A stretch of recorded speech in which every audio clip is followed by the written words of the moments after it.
let's talk about some female character development. Or would it be female character development? I don't know.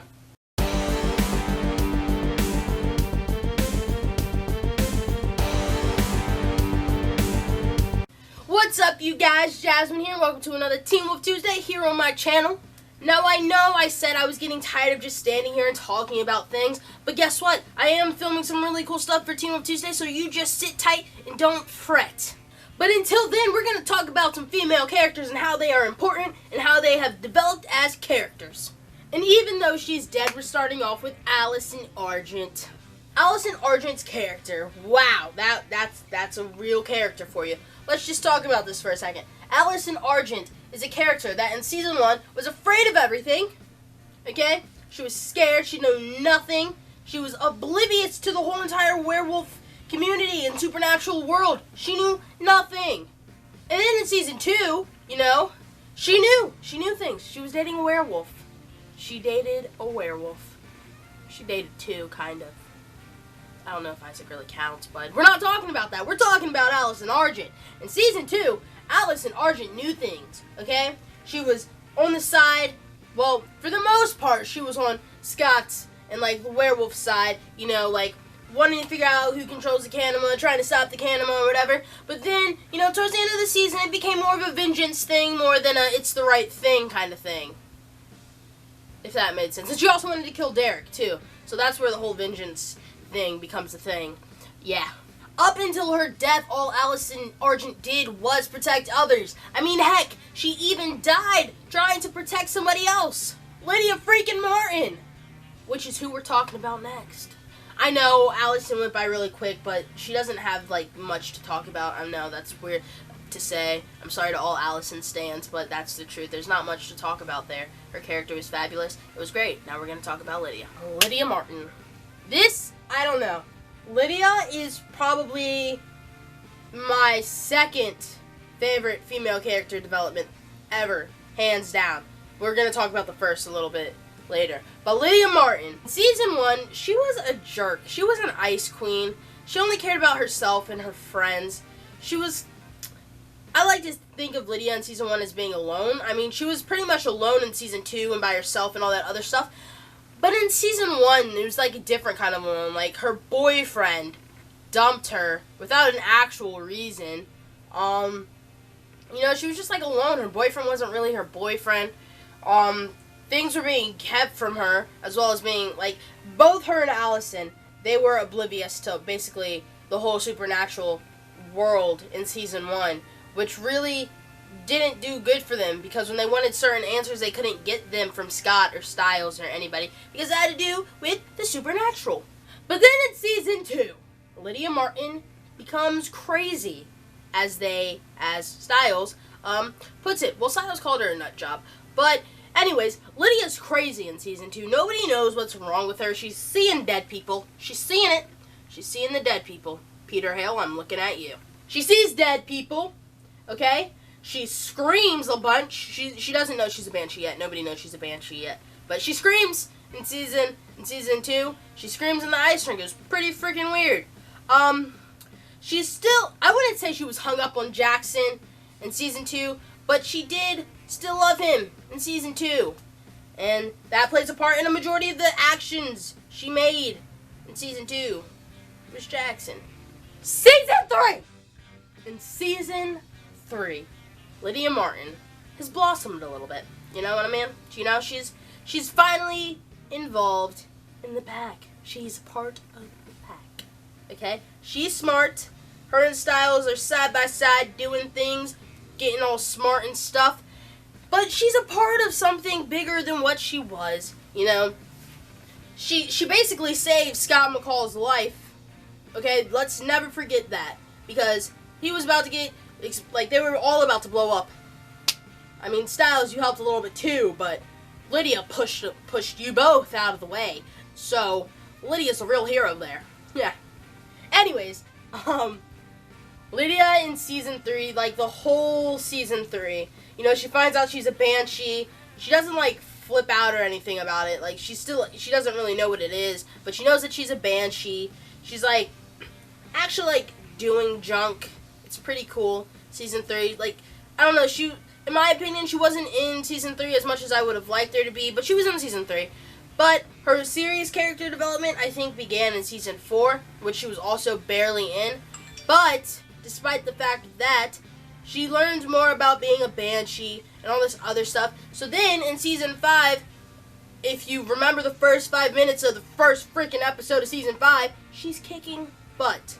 Lydia Martin, who, like, couldn't even be herself in Season 1, is in Season 5 kicking butt. And that's another thing I forgot to mention. In Season 1, and partially 2, Lydia acted like the dumbest person in the world, even though she was smart. Lydia Martin is finally herself. Get her, Yukimura! I don't know why I said it like that, but I'm apologizing, so I'm sorry that I did it like that. But let's talk about Kira. Kira's character development is something else, you know, because Kira, out of all the characters that I've talked about, all the female characters that I've talked about so far, Kira's the only one well, Lydia was a banshee, but she didn't find out until later on, but I think Kira had always known that she was something supernatural, and Kira comes from 2 parents who already knew about, like, the whole supernatural thing. I don't know if Lydia's mom knew about the whole banshee situation. I don't know. I'm kind of confused. Anyways, Kira in Season 3, 3B, when she was first introduced, was a girl who just wanted to help. Like, she knew nothing about anything. She didn't know what the pack was talking about. She didn't know what was going on. But she still wanted to help, regardless of the fact that she didn't know what they were talking about at all.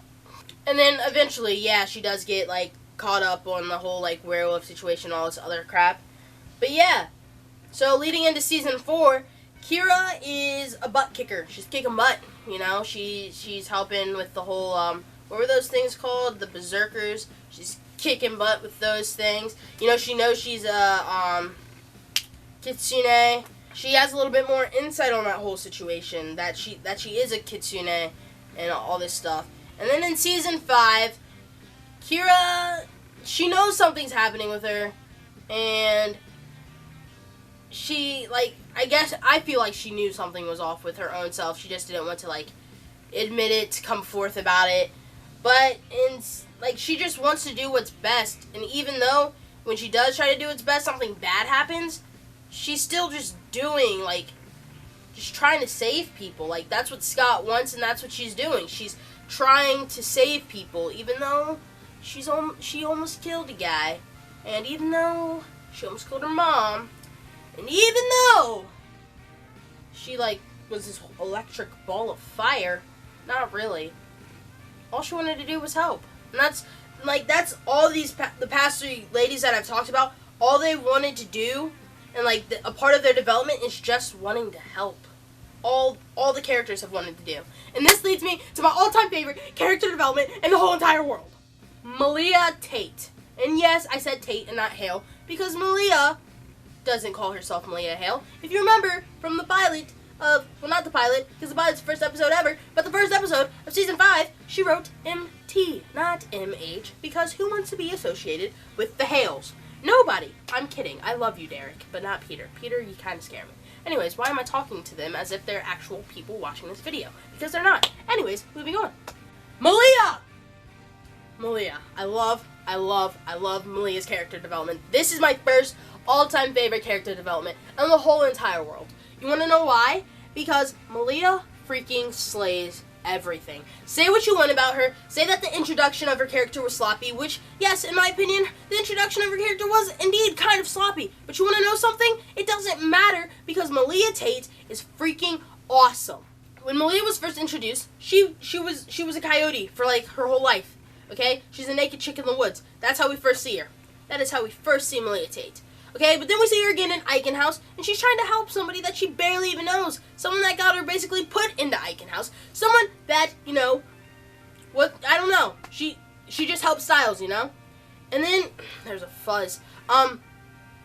Season 4, Malia, you know, she hasn't been a human for a long time, so she doesn't really know what she's doing. But you know what? She's trying, okay? She has some very bad ideas, like saying that, you know, that they're gonna, like, leave Lydia and, like, kill people and all this other stuff. But you want to know something? In season 5, Malia comes in, and you know what? She's all like, we're gonna save people. We're not gonna kill them. We're not gonna eat them. We're gonna save them, because that's what we do, and that is what Malia freaking did. Malia tried to save people. She tried to save people. Like the girl who bit off her nails, she tried to save her.